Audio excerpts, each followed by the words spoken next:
या भारतात वाहणाऱ्या सागरतुल्य नद्या या इथल्या आध्यात्मिक प्रवाहांची जणू भौतिक स्वरूपातील प्रतीकच आहेत। या भारतातील हिमाच्छादित शिखरांनी शोभिवंत दिसणाऱ्या हिमालयाच्या एकाहून एक उंच होत जाणाऱ्या असंख्य रांगा जणू स्वर्गातील रहस्यांचा शोध घेत आहेत। ज्याची भूमी सर्वश्रेष्ठ ऋषीवर यांच्या चरणस्पर्शाने पवित्र झाली तो देश म्हणजे माझा भारत देश।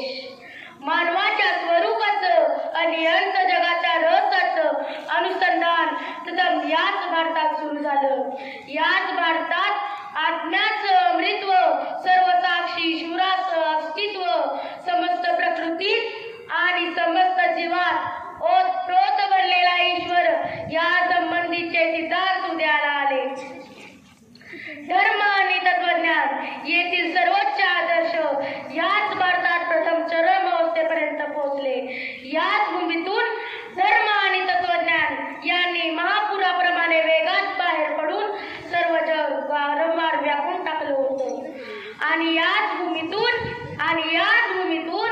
जीर्ण झालेल्या विभिन्न मानववंशांना नवजीवन आणि शक्ती प्रदान करण्यासाठी पुन्हा एकदा तसाच मुहूर्त पाहायला पाहिजे। चालीरीतींमध्ये झालेले शेकडो बदल या सर्वांना पुरवणारा देश म्हणजे भारत, माझा भारत देश। या देशाची भूमी जगातल्या कोणत्याही पर्वताहून अधिक दृढपणे उभी आहे। तिचं जीवन आत्म्याप्रमाणे अनंत आणि अविनाशी आहे। अशा या भारत भूमीचे आपण सुपुत्र आहोत याचा मला अभिमान आहे। म्हणूनच म्हणतात जननी जन्मभूमीश स्वर्गातपि घरी असी, जननी जन्मभूमी मला स्वर्गाहून प्रिय। और शिवालय अहिंसा और धर्म का पग पग लगता डेरा, वो भारत देश है मेरा, वो भारत देश है मेरा।